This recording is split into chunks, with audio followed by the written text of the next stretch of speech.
I've been realizing there are all these little phrases that we pick up that allow us to ignore the discomfort that we exist in. And one of them is, you'll get used to it. It's okay, it's always been like this. And I've been starting to ask, like this for who, like this where, like this when, and like this how, more so. This was all inspired by a train ride when I heard this little girl, like 7 years old. They were 4 of them, and all of them were on a technological device. And one of them said, "I really want candy right now." And I've been thinking about that idea as like how we are primed to like the things that we do, or things that would otherwise, if we analyze it to the base, to the core, are not that great for us. And I've been thinking about this as I've been thinking about like all the forms of pacification that exist that allow us to stay in the place we are, within the discomfort, within the, is it dual thoughts, within the, I can't quite phrase it, like within,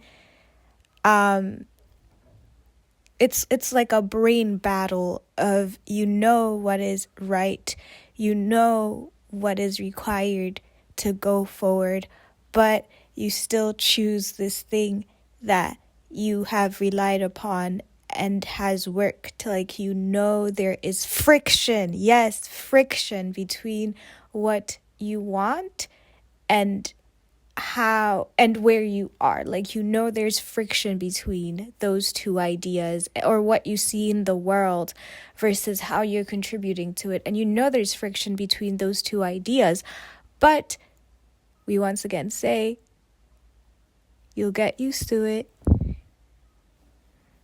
It's always been like this. And so that gets rid of the friction, but the friction itself, it's not truly gone, because your body's wrestling with it. Your body starts to tell you things that you're not ready to hear yet. And you're like, body, silence. And we find ways to kind of further ignore our bodies and be like, no, we're not here together. Like, you gotta chill. And I say this to go back and talk about pacification. How are you pacifying yourself in the current reality that you exist in the current state of the world? What methods have you been taught to calm yourself down? Because for me, I was taught to imagine through media, through TV shows, to consume and consume. And with that consumption, I would gain insights and joy and just generally an understanding of the world. However, that consumption never filled me up. I was never full. Because all of it was pacification. It's like when a baby is crying and you don't know the true issue that the baby has. You put that pacifier in their mouth. What are they going to do? In Kiswahili, it is watamumunya. But in English, it is I actually don't know what it is in English, but it is, they will suck on it. Yeah. They will suck on the pacifier, but you take that pacifier out of their mouth.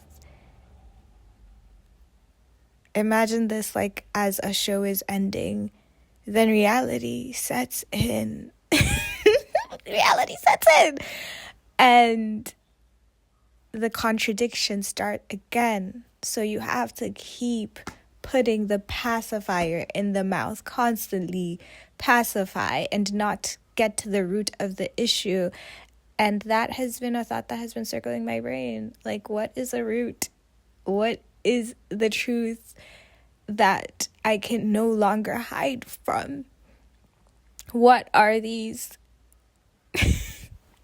The word that came to my head was, what are these prisons that I'm creating, trying to escape what I'm actually supposed to be doing? I don't know. But that is the sort of framing that is surrounding me right now, where I cannot continue to pacify myself, because doing the things I've been doing is not good for me.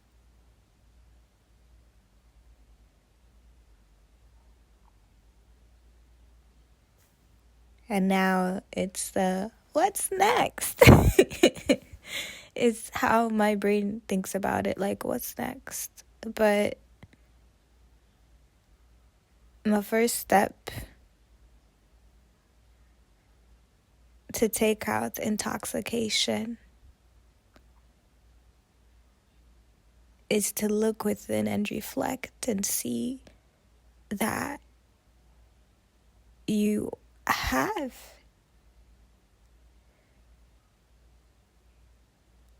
not been acting with your best judgment.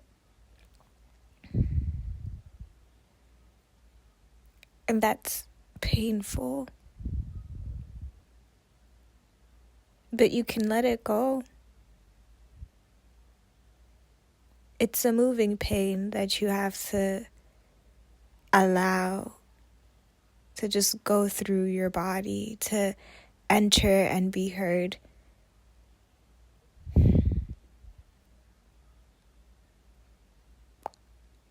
Yeah.